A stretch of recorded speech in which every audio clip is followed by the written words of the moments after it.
এক ব্যক্তি তার অর্থনৈতিক দুরবস্থা মুক্তির জন্য আল্লাহ তাআলার কাছে সবসময় প্রার্থনা করতো যে আল্লাহ তুমি আমাকে আমার অর্থনৈতিক মুক্তি দাও, অর্থনৈতিক সমৃদ্ধি দাও, আমাকে অর্থনৈতিক দিক থেকে সমৃদ্ধতা আনো।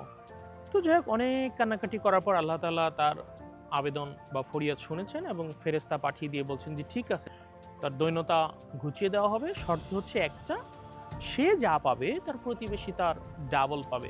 এই শর্তে যদি সে রাজি থাকে তাহলে তাকে অর্থনৈতিক দৈন্যতা বা সমৃদ্ধি আনা হবে।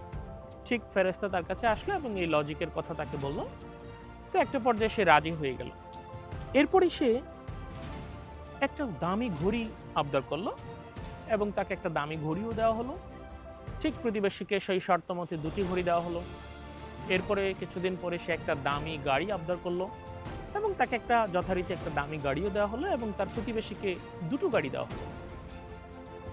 কিছুদিন পরে সে আবার চাইলো যে একটা তার জন্য বিলাসবহুল বাংলো বাড়ি।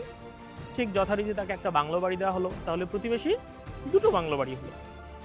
এরপরে সে কিছুদিন পরে বলল ফেরেশতাকে যে আমার একটি চোখ অন্ধ করে দিন। যথারীতি প্রতিবেশীর তাহলে কয়টি চোখ? ২টি চোখ নষ্ট হবে।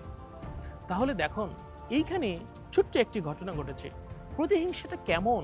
একটা প্রতিহিংসার কারণে আমি আমার নিজের ক্ষতি করেও অন্যের ক্ষতি করলাম। সৃষ্টিকর্তার কাছে আমি ফরিয়াদ করেছিলাম আমার অর্থনৈতিক মুক্তি। ঠিকই আমার অর্থনৈতিক মুক্তি হয়েছে, বাট এর সাথে সাথে আমার প্রতিবেশীরও তো অর্থনৈতিক মুক্তি হয়েছিল।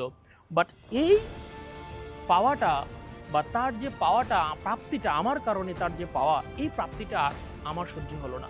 না হয়ে কি করলো? নিজের নাক কেটে অন্যের যাত্রা ভঙ্গ করলো।